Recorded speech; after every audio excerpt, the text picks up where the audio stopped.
Hello বন্ধুরা, তোমাদের আবারও স্বাগতম জানাচ্ছি সৌরভ আর্ট চ্যানেলের আঙিনায়। আজকে তোমাদের একটি শিব মন্দির নিয়ে ড্রয়িং করে দেখাবো স্টেপ বাই স্টেপ। আশা করি তোমাদের ভিডিওটি অবশ্যই ভালো লাগবে। আর যদি আমার ভিডিও ভালো লাগে অবশ্যই একটি লাইক কমেন্ট শেয়ার করে দেবেন, আর পাশে থাকা বেল আইকনটি বাজিয়ে দেবেন যাতে আমার নিত্য নতুন ভিডিও সবার প্রথমে আপনার কাছে পৌঁছায়। তো কথা বলতে বলতে আমার ড্রয়িং স্কেচ করাটা ইতিমধ্যেই কমপ্লিট হয়ে গেছে। তো এখন আমি কালার করা দেখাচ্ছি। তো প্রথমেই স্কাই ব্লু কালার দিয়ে আমি আকাশটাকে রং করে নিয়েছি। তারপরে যে মন্দিরের পিছনে যে ব্যাক সাইডে যে গাছটা, সেটাকে আমি কালার করে নিয়েছি প্রথমে লেমন ইয়েলো। আরও যে আদার্স তিনটে গ্রিন কালার থাকে সেগুলোকে সাহায্যেই আমি গাছটাকে করে নিয়েছি। তারপরে মন্দিরে আমি চূড়াটাকে এখানে লেমন ইয়েলো এবং রেড কালার দিয়ে করেছি। আর যেহেতু টেরাকোটা মন্দিরের কাছে বা মাটির কাজের মন্দিরে ব্রাউন কালার বা পুরনো মন্দির শিব মন্দিরগুলো যেহেতু ব্রাউন কালারের হয়, তো এখানে আমি ব্রাউন কালার রেখেছি এবং মন্দিরের ভিতরে ডার্ক কালার আমি ইউজ করেছি। তারপরে সিঁড়িগুলো আলো ছায়া বোঝানোর জন্য এখানে আমি হলুদ, ইয়েলো কালার এবং ব্রাউন কালার করেছি। মন্দিরের ঝোপঝাড়গুলোকে এখানে আমি গ্রিন এবং সবুজ করে রেখেছি। এছাড়াও এখানে আমি একটি মহিলা ফিগার করেছি, যেহেতু শিব মন্দির করেছি, এখানে একটি পূজা দিতে যাচ্ছে এরকম একটি ফিগার আমি করেছি মহিলার।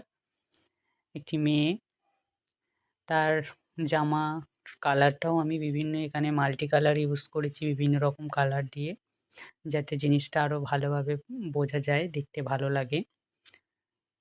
তো সামনে যেহেতু শিবরাত্রি, তো সেই জন্যই ভাবলাম আজকে একটি শিব মন্দির নিয়ে ড্রয়িং করে দেখাই। এরপর যে পূজার থালি, সেখানে বিভিন্ন কালার ইউজ করে এখানে আমি কতগুলো ফুল ড্রয়িং করে নিচ্ছি। এখানে আমি মার্কার পেনের সাহায্যে যাতে ফেসটা ভালোভাবে বোঝা যায় তার জন্য এখানে ইউজ করছি। তো এখানে আমি একটি ছোট্ট ভুল করে ফেলেছি, আপনারাও এটা যাতে না করেন তাই জন্য এটা আমি সাবধান করে দিলাম।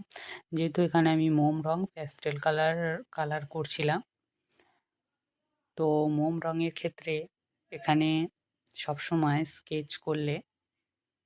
স্কেচ পেন ইউজ করলে আগেই ব্যবহার করাটাই ভালো, কারণ আগে করলে জিনিসটা ভালো ফোটে। যদি রং করার পর করা হয় তাহলে জিনিসটা কখনোই ভালোভাবে ফুটবে না। এরপর আমি আকাশে কিছু পাখি উড়ে যাচ্ছে বাসায়, এরকম কিছু আমি ড্রয়িং করে দিলাম ব্ল্যাক কালারের সাহায্যে এবং হালকা ব্রাউন কালার ইউজ করেছি। তো মন্দিরটার গায়ে টেরাকোটার কাজ সেহেতু আর একটু জিনিসটা উজ্জ্বল যাতে হয় তার জন্য এখানে আমি ফেব্রিক কালার এর হোয়াইট কালারটা, সেটার সাহায্যে আমি কিছুটা গায়ে দাগ দাগ করে দিলাম। আর শিব মন্দির বলে চূড়ার দিকে আমি একটি ত্রিশূল করে দিয়েছি। ত্রিশূল করে নেওয়ার পর এখানে ব্ল্যাক কালার দিয়ে আরেকটু হাইলাইট করে দিলাম। মেয়ের ফিগারের যে জামাটা, ড্রেসটাকে আরেকটু আমি ব্ল্যাক কালার দিয়ে হাইলাইট করে ফেসটাকে আরেকটু পিচ কালার দিয়ে একটু করে দিলাম। এরপর হাতের কমণ্ডলটাকে ব্রাউন কালার দিয়ে আরেকটু উজ্জ্বল করে দেওয়ার পর আমি রাস্তাটাকে আরও সুন্দরভাবে করে নিচ্ছি। তো তোমাদের কেমন লেগেছে অবশ্যই জানিও।